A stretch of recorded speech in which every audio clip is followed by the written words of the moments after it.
Yes, what is up, everybody? Happy Monday. Episode number 183 of Ginger Runner Live begins now. We got a great guest tonight. I'm actually really excited about this. I can't believe it's the first time we've had her on. I know. Darcy Piceu, who's pretty much one of the most badass trail runners on earth, has some incredible wins under her belt. I know, like, every time we have a guest on of her caliber, I freak out a little bit. She's fresh off of... I freak out too. It's okay.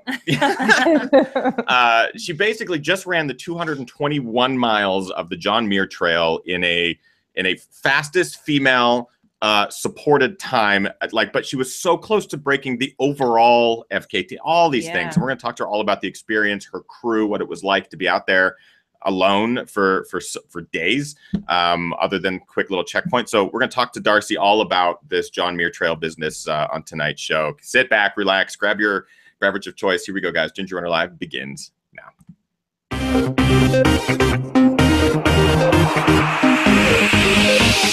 Ginger Runner.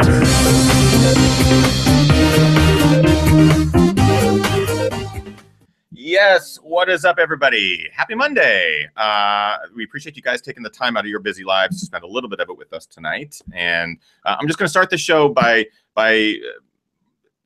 giving our thoughts and just so people know that we are thinking about what's happening in Las Vegas and across the world. There's just been so much that's happened this last weekend. I don't want to just do the show and pretend like nothing is happening. Obviously there is, and viewers of the show have been affected and all sorts of things like that. So I just, of course, want to just mention that, and that our thoughts are obviously with everyone down there, and we're going to continue to do everything that we can to help from where we are, but sending as much love as possible to those who are affected. I also want to give some shout outs on tonight's show, because we have a big show tonight. We have one of the most important people in ultra running in the last 20 years. Darcy Piceu will be joining us on tonight's show to talk about her 221-mile excursion. I don't want to call it an excursion, because that's a full-on adventure on the John Muir Trail over the I guess it was 2 weeks ago, but fastest female supported time.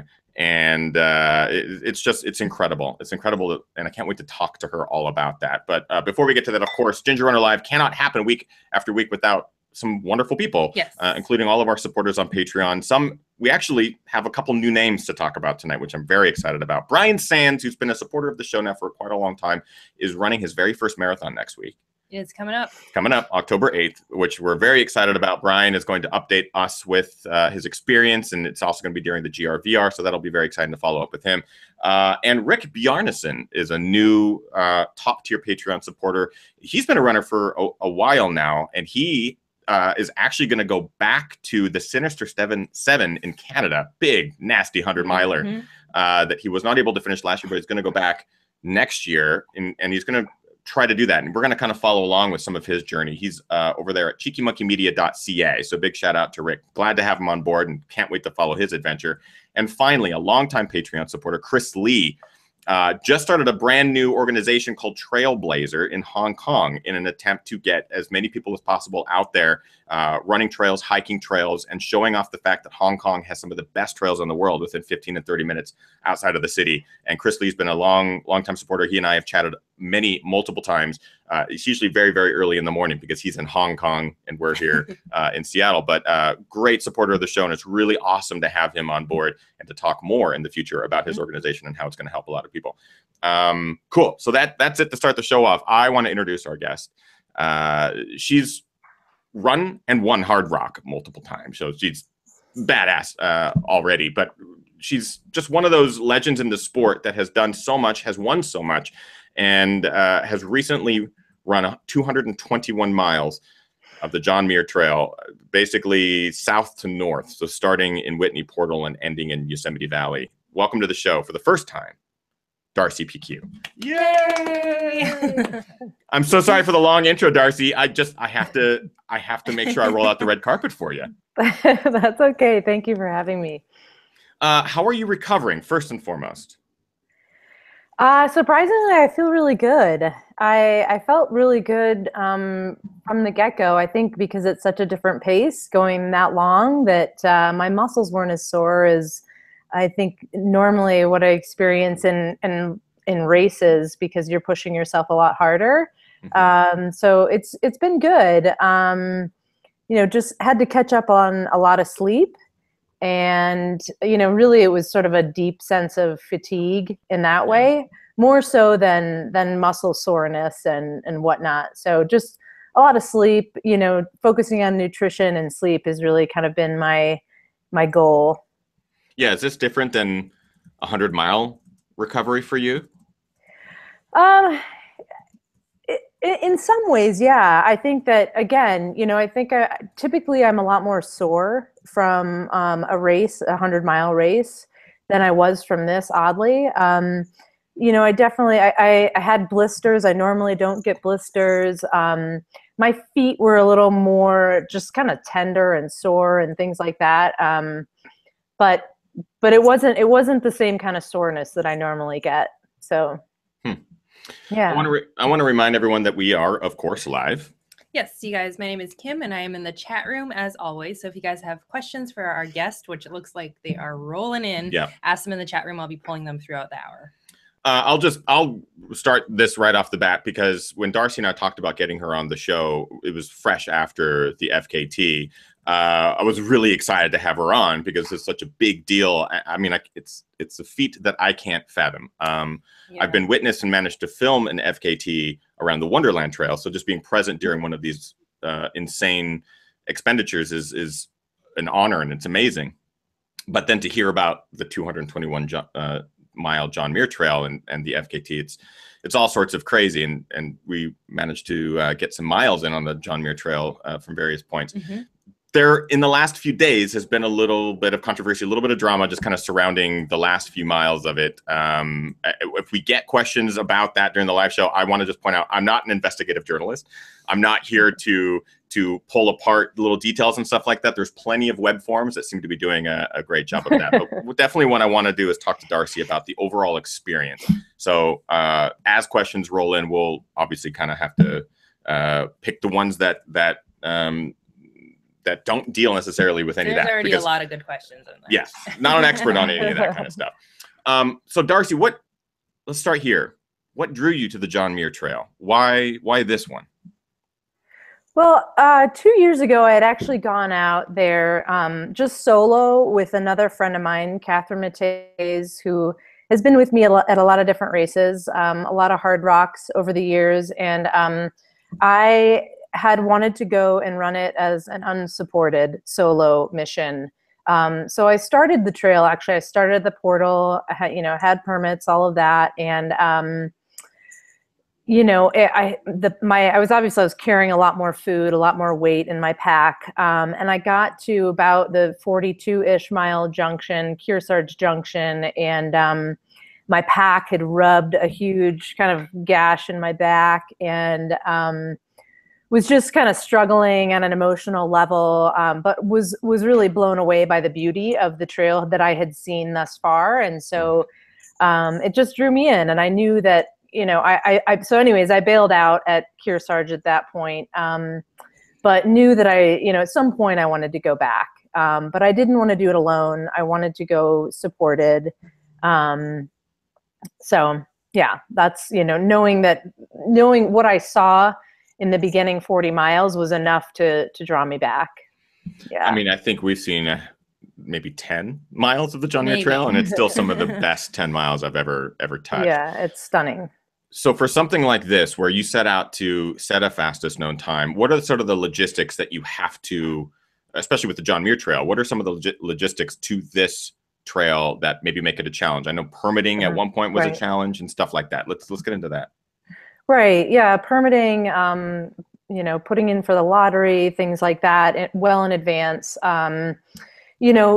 For crewing, it's a whole other ball game. It's like nothing else that I've done before in my running career. I've also, the longest I had ever run was 120 miles. So 220 was quite a step. It was a jump for me. And, for the crew, I don't have my maps with me, but for crew, it's a huge effort for crew. So they are hiking into spots that are Some of the junctions where they were meeting me were 12 miles in, 12.8 miles in. Wow. So that's a lot. It's a lot to ask of people. And truthfully, the crew that pulled together, some of it kind of last minute, to be honest. It was just this, everything came together last minute, and it was like this dream group of people. Everyone was really excited and amazing out there. So I guess you're kind of your own race director of sorts, and you have to really, yeah, it's a lot of organizing. And for me, I have a daughter, and, just navigating all of that can be challenging. Let's, a lot of logistics. I mean, yeah, the logistics alone are enough to intimidate anyone from trying to tackle this in such a fast amount of time. Yeah. Let's get to some live questions because we're getting a ton. Yeah, you just mentioned your crew. John Bear in the chat room asked, who were your crew? Billy Simpson, who is a friend that I've met at Hard Rock. He runs Hard Rock every year. I think he's run it, I want to say at least 10 times now. So every year that I've run it, he's been there. Monica Morant, and she lives in the Oakland area. So I had kind of put this out to people in Northern California, and Jeff Kozak, who lives in the Bishop area in Northern Cal. And then another friend, Willie Roberson, who just happened to be out there. He had just run the Tahoe 200. So he came out, and he came into kind of one of the cruxier spots of the kind of crewing scene, which was on the other side of the range, on the other side of the Sierra, coming in at Florence Lake. And then Betsy Nye came in a little bit later in the game to pace. She was kind of a bit more available on Saturday afternoon, and I started on Thursday morning.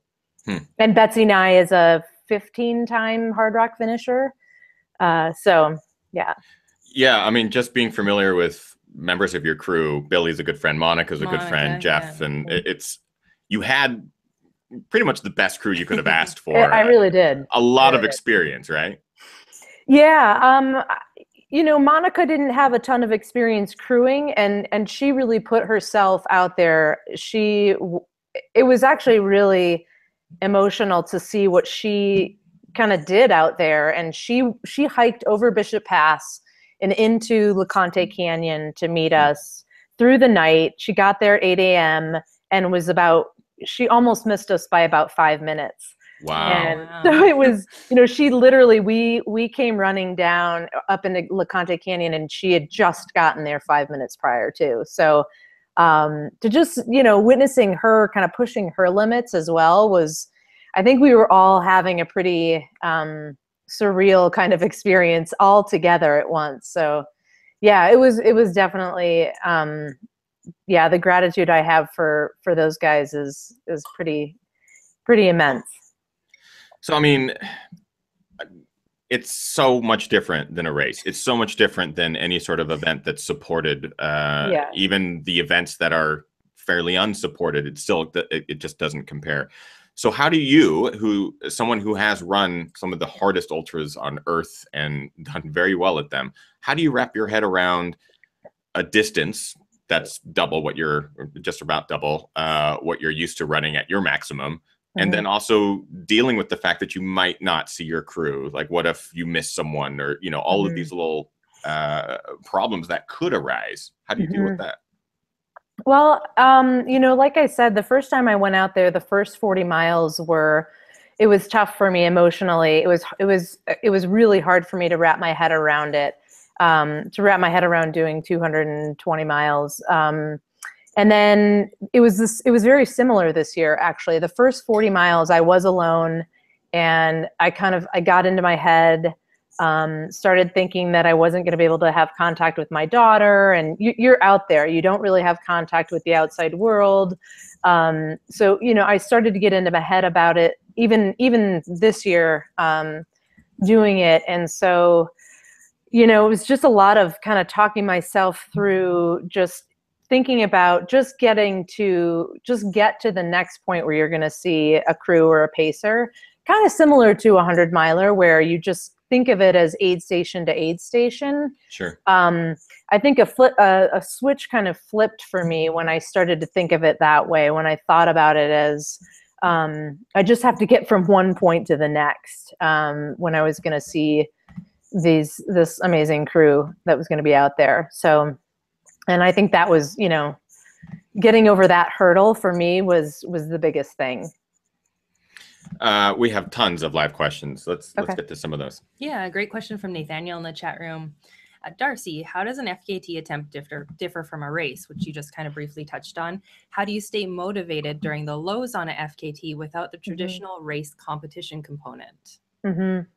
It's so different from a race. I mean, not only are you stopping and eating and sleeping and things like that when you see your crew, because your crew is so few and far between. You know, there were only 6 spots where I actually saw them. So over the entire span of the, you know, 222 miles. So it was, you don't see them very often. So, you know, I think in that sense, you're, you know, my stops were really deliberate. And, you know, I'm also carrying a filtration. I carried a Catadine soft flask water bottle. So I was, you know, stopping, filling my water, filtering it into my bladder. And I tried to make those stops really deliberate. Gosh, what else? You know, it's so different. It's hard to even compare it to a race, truthfully. Yeah, I'm not sure what else is is helpful there. What keeps you motivated in the lows? I mean, like I said, you know, I think one of the low points was thinking that I wouldn't have any contact with my family and whatnot for that long was tough to kind of move beyond that. Luckily, my friend Jeff had an InReach Delorme device that he lent me for the entire run, which was so sweet of him. And that actually allowed me at one point when I met up with him at Kearsarge Junction, he paced me from mile 40 to mile 86. And so he was able to actually text a message to my daughter. And so I could hear that, you know, everything's okay at home. And that really helped me mentally. And gosh, you know, some of the other lows were more related to kind of the physical. I had a cold coming into this run, and I had like a lingering lung issue that was going on. And at about mile 155-ish, I think, or maybe no, it was actually beyond 165 where it really started to come on. And we were heading down into the valley.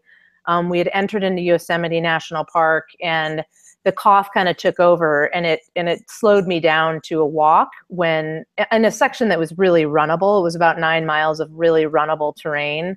But I was slowed to a walk because of this cough that had come on. So that was really, that was a moment that I was really discouraged in that moment.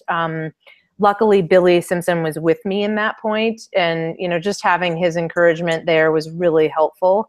You know, I had to take some dirt naps at that point because I was also really tired. So, you know, we laid down at least 2 or 3 times in that valley section, because when I was walking, I was also kind of more tired as well. Yeah, I was actually really curious about just the level of exhaustion. You've done Hard Rock. Hard Rock's one of those races that it throws you through the ringer. I've never been. I'm talking like I've been. I think we've just had enough guests on the show who have done it so many times that I feel like I've been there. So in this case, you're dealing with just a longer distance, a longer period of time, 3 days plus.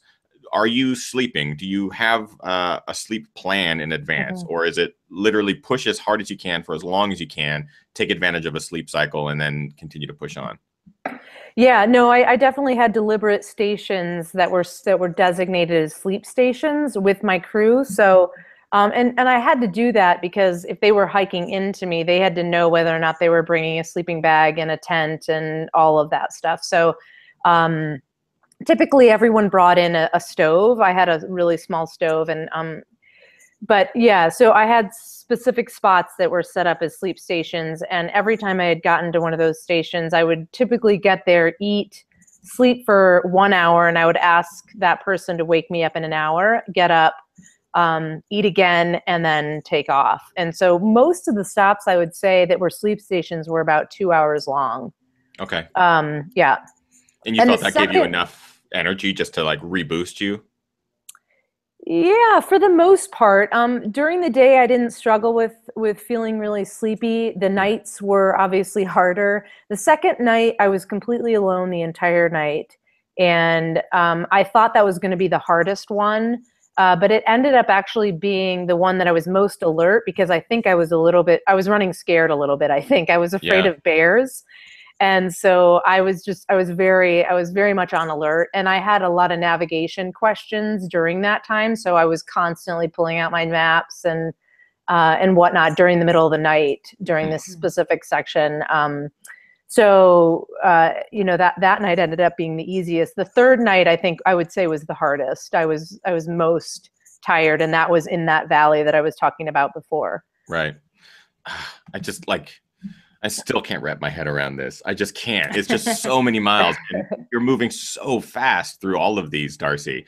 We got lots of live questions. Go for it. Yeah, you actually just answered the question I was going to ask about navigating at night. And then there was a few questions. Let me see if I can find it here. Yeah, Drew was asking how much was actually running versus hiking. So there's a lot of people kind of wondering how much running was involved. Well, I do kind of relate it to my plan. My strategy is similar at Hard Rock. I typically hike all the ups and I run the downs, and that was pretty much my plan there as well. And I, for the most part, I did that. I was never pushing myself aerobically. I was hiking really strong, and then I would run the downs and the flats when I could, except for that one section that was really frustrating that I couldn't run. But yeah, mostly hiking the ups. I carried poles. I had poles with me the whole time. So I was hiking strong, and then trying to run all the downs. And there was a question in here just regarding how much gain and stuff. I saw that. I was like, that's a great stat. I read that it's close to 47,000 feet of gain. And I imagine there's a deviation in there depending on what watch you're wearing. But 47,000 feet of gain alone. 222 miles from Whitney to Yosemite Valley. Was there a reason that you chose south to north? Was it, were you hoping to get to the valley last because it's scenic, or because you love tourists? What was the reason behind southbound to north? Well, it's typically the way that most of the FKTs have been set. So that's number one. I think number two is that you're losing elevation the whole time. So you're starting at Whitney Portal, so you're starting at the high point, and there's several passes beyond Mount Whitney that are high in altitude, but well over 10,000, right? Well over 10,000. Yeah, I think 13. There's a few more 13, and then 12, and so but it decreases as the trail goes on. So you're losing elevation the whole time, which I think is nice, and then it also is more flat, obviously, as you get closer to Yosemite. So it's kind of nice that the terrain sort of eases up in the end. I'm just really curious, because it's such a long trail, do you remember landmarks? Are there certain things, for my 100, I remember specific locations or specific landmarks. Is that something that stands out for you on this trail, or is it at this point just a mush of memories? Like, do you have little blips of mush? A lot of it is a little mushy. I really, as out there as it sounds, it was kind of a spiritual experience for me, and it was very. I know it's hard to believe, but I was really like blissed out and in the zone for a lot of it. I was really in awe of the beauty, the passes, the granite peaks, the alpine lakes. It was the whole entire trail, 222 miles of roadless single track, was totally stunning. there's so many sections that it was jaw dropping and breathtaking. They had such a high snow year, that like the waterfalls and the rivers were huge. Muir Pass, I would say, was definitely a highlight. It's amazing up there. Seeing the Muir Hut was really cool. I'd never been up there before. You know, coming into Yosemite Valley for the first time ever. I've never been to Yosemite in the dark with Billy. That was really fun to say that that's the first time I'd ever entered into Yosemite Valley. You know, there's so many highlights. Jeff had come up to above Red's Meadows. He had come up to meet me on the trail, and he had a bag of donuts in his backpack and brought out a glazed donut for me. And it was about the best donut I'd ever eaten. So yeah, it was the whole trail. There's so many beautiful points, and yeah, it was breathtaking. You mentioned donuts, and so I have to bring up food. I'm sure we've already gotten this question. Kim has already pulled up a bunch of sites, so we'll get to some of those in just a second. But for me, food, and this is something that Monica has posted about one of your crew members that was out there supporting, that you were eating like a rock star, that you would roll in and you would gorge on whatever, you know, sandwiches and that sort of thing, but you were in happy spirits, and every time that you had aid, you took it and you moved on really quickly. Is food a big factor for you in this case? Were you carrying a ton of calories? Were you taking a certain amount per hour? I mean, it's a long time to be out there. Well, I'm not scientific about anything. So, but you know, this experience, I was able to eat anything and everything. And I think part of that was because I wasn't pushing myself aerobically a ton. So I was really able to get in the calories that I needed to. I carried a lot of honey stinger products out there. So I ate those a lot during the times in between when I was going to see my crew. Salted cashews were working really well for me. Nut butters, potato chips, pretzels. I had avocado burritos that Monica had made with cheese in them. Was eating those. And when I would see them, yeah, I would eat a lot more, obviously. And I had soup. I had vegan soup packets, ramen noodle soup packets. That they had added hot water to. They brought me sandwiches and pizza, and she made garden burgers. It was the food was amazing. That all sounds and really good. I was able to actually eat, and my digestive system was just working really well, you know, and that's hit or miss. But it worked really well. Yeah, that was actually exactly what I wanted to touch on is you've run so many 100-milers, and has there been a time when your stomach hasn't worked, and obviously it was working this time around? Did you ever have it go south on you?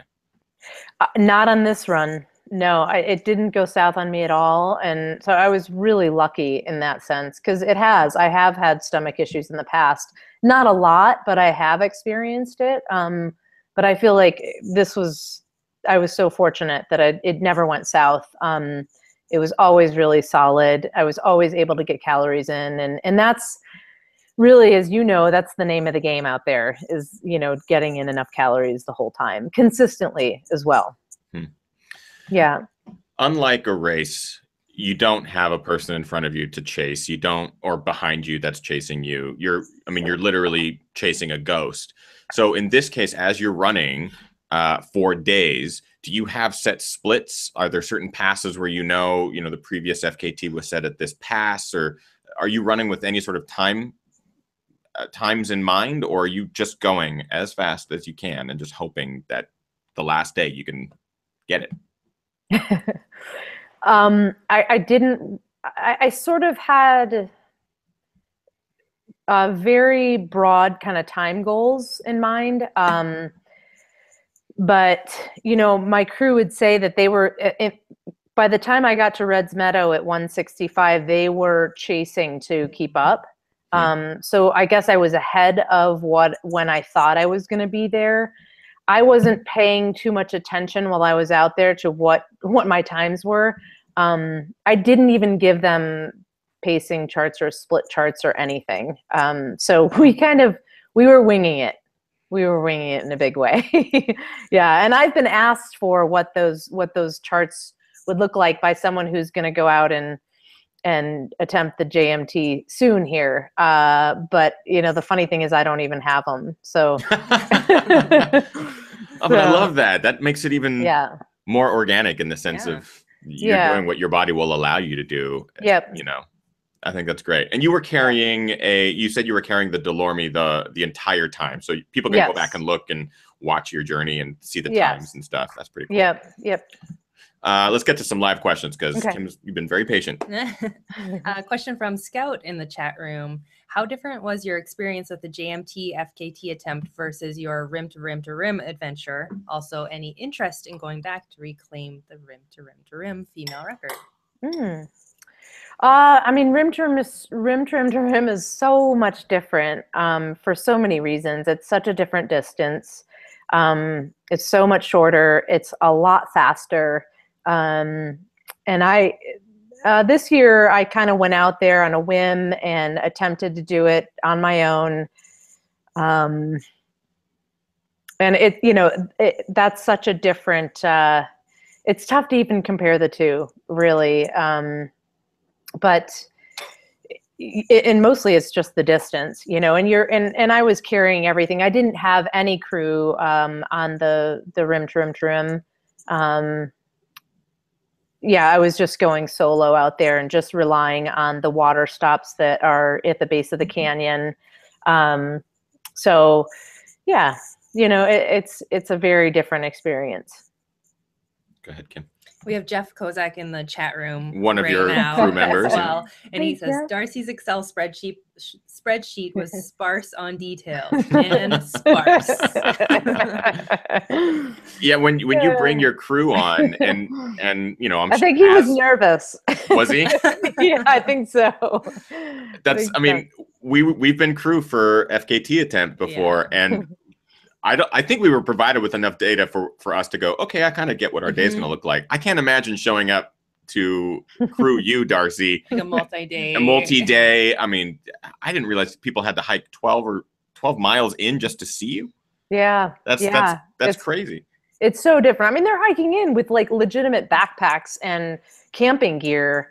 Billy Simpson came into mile 60 and met Jeff and I, and he's got a little big Agnes tent set up and a sleeping bag in there. And we just Jeff was carrying his own. But we just both kind of crawled into our sleeping bags and crashed out for an hour. That was actually, oddly, the first sleep station was the best sleep that I got the entire time for some reason. And I don't know if it hit at it was the right time. It was the middle of the night.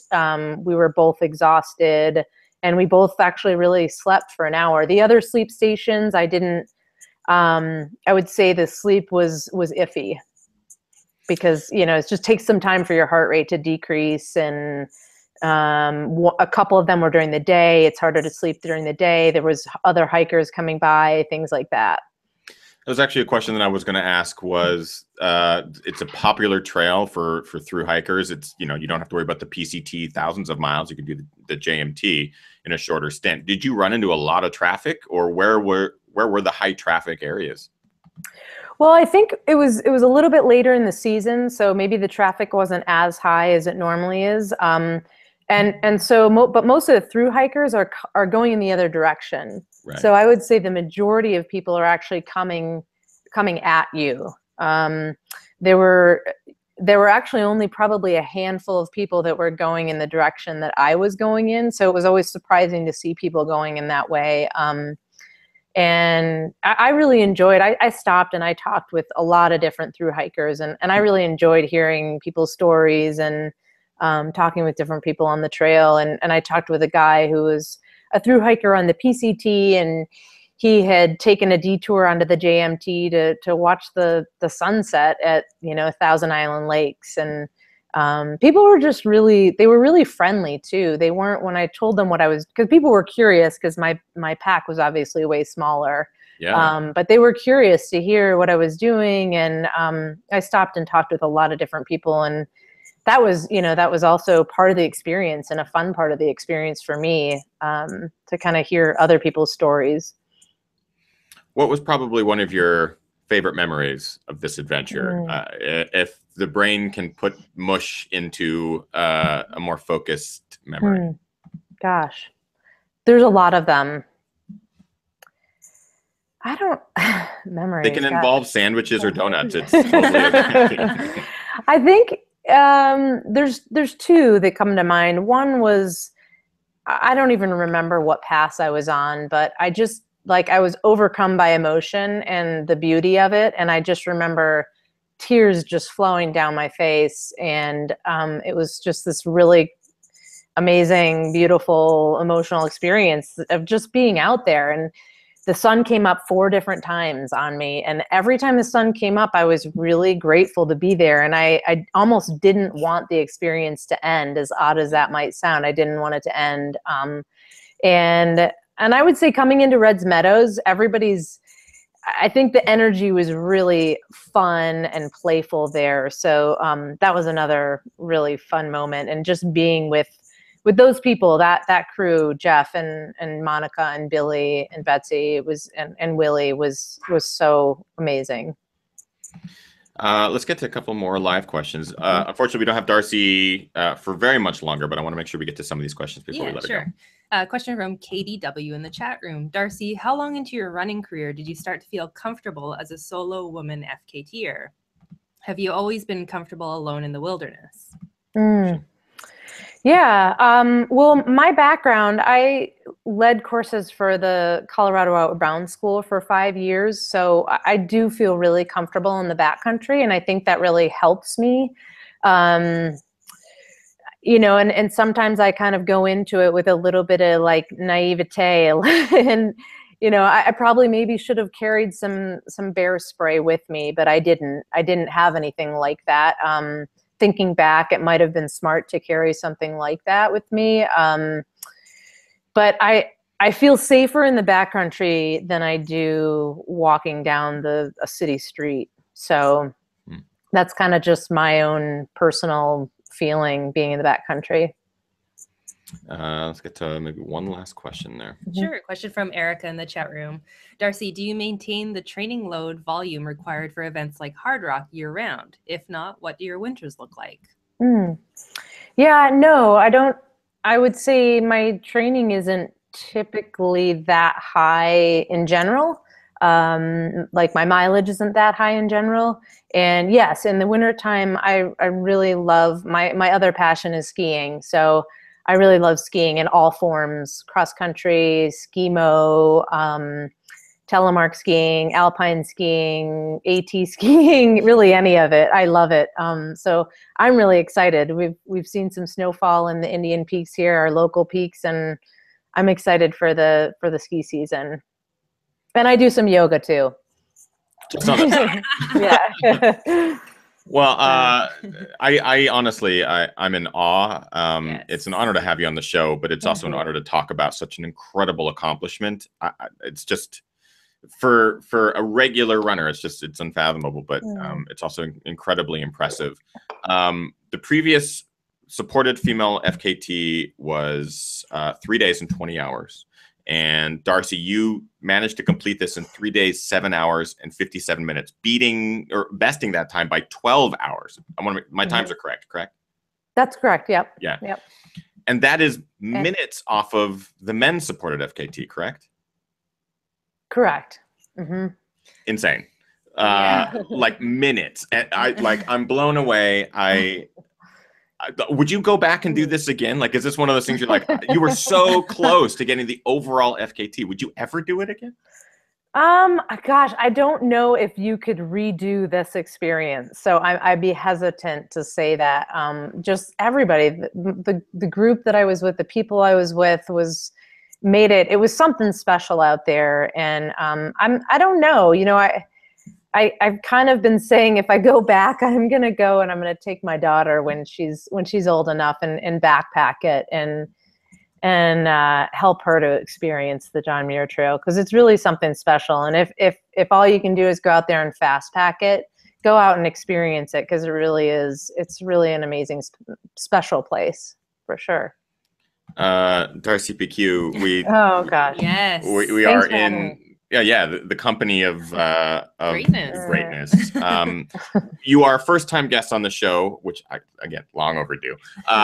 We'd like to do something with our first-time guests. It's called the Quickie Question Quiz. It's just a series of rapid-fire questions. They're very easy, and then we'll let you get back to your daughter because we are taking Darcy away from her family, and we don't want to do that. So all you have to do is just give me the thumbs up when you're ready to go, and we'll just rip through them real fast. I'm scared. No, they're very easy. They're very easy, I promise. What is the square root of 400? No, that's not true. What was your very... That was terrible. Yeah, That was terrible. I'm super witty, super witty. What was your very first race? Breckenridge Crest Marathon. Favorite running movie? Forrest Gump. Trails or road? Trails. Favorite place to run? Boulder. Bucket list race? Ooh. Oh, dare I say Tour de Géance? That's a damn good one. I'm excited for the answer of this. Guilty pleasure TV show? Oh, The Bachelor. That's easy. That's the easiest one. We just had somebody. We had that last week. Yeah, I love it. Week? I love it. I love it. That's the best one. Yeah, that's the easiest question. Favorite pre-race meal? Oatmeal. Is that boring? Terribly boring. That's smart. Oatmeal and banana. Favorite post-race indulgence? Chips, guacamole, burrito. Yeah. Nice. I don't get burrito as often as we should get burrito. Yeah. And the last question I'm going to dovetail drink because that's part of the game of the show. We always drink whenever we say the word dovetail. Okay. What were your what kicks did you run the FKT in? And I'm actually really curious about this. What was in your pack? Hoka 1-1, the Challenger ATR 3s. That's the shoe that I swear by. What was in my pack? Gosh, I had an emergency blanket, which was super key. I had obviously a Gore-Tex rain jacket. I had a lot of food, a lot of water, Katadyn soft flask filtered water bottle, the Delorme device, music, and let's see, layers of clothing. Nice. Yeah. You passed. You officially passed the Quickie Question Quiz. Darcy Piceu, it's an honor to have you on the show. Thank you so much for taking the time away from your family to join us. We will let you go. Before we do, can you remind people where they can find you maybe on social media and they can give you some love and ask any questions that maybe still remain? Oh, thank you so much. Facebook is Darcy Piceu. I don't even know. What is the Darcy Piceu? Piceu. Yeah. Facebook. I'm also on Instagram. It's Darcy, but it's PQ, just a P and a Q. Yep. Go. You guys know the drill. Live viewers and viewers who are watching the archive, go follow Darcy, show her some love because this accomplishment is it's huge. It's next level. I mean, literally minutes from the overall FKT, but the fastest woman's supported fastest known time on the John Muir Trail. I just can't believe it. And it's awesome to have her on the show and talk a little bit about that tonight. Thank you, everyone, for tuning in. We are going to move into the post show. Unfortunately, Darcy can't join us for the post show, but Kim and I have lots to talk about, lots of announcements and stuff for the post show. So Patreon supporters will see you there. If you would like to join us for our post shows every single Monday, just go to patreon.com/thegingerrunner. For as little as $1 a month, you get to join us and our guests for the post shows every single Monday, which is always a lot of fun. This coming Sunday is GRVR, Ginger Runner Virtual Run, the big one across the globe. There are runners, almost 2,000 runners across the globe that will be running for 2 hours on this coming Sunday. There will be all sorts of awesome prizes and awards. We just got a picture of the awards today, and they look amazing. So if you want to join, you still can. Just go to gingerrunnerstore.com. You can still join us for the GRVR, but everyone should be getting their packets if they have not already. There's a few that have just gone out, but everybody else should. Everyone should already have them. So we'll talk more about that this week. So keep your eye on social media and stuff like that. Another big shout out to Brian Sands, Rick Bjarnason, and of course, Chris Lee. It's awesome to have them contribute and keep Ginger Runner alive week after week. So it's awesome to have their support. That's it, everyone. Get out there, train hard, race harder, and party the hardest. We'll see you Patreon supporters in the post show. Am I forgetting anything? I don't think so. Thank you, Darcy. Do. Thank you, Darcy. Thank you guys so much for having me. You got it. Thanks. Bye, everybody. Bye-bye.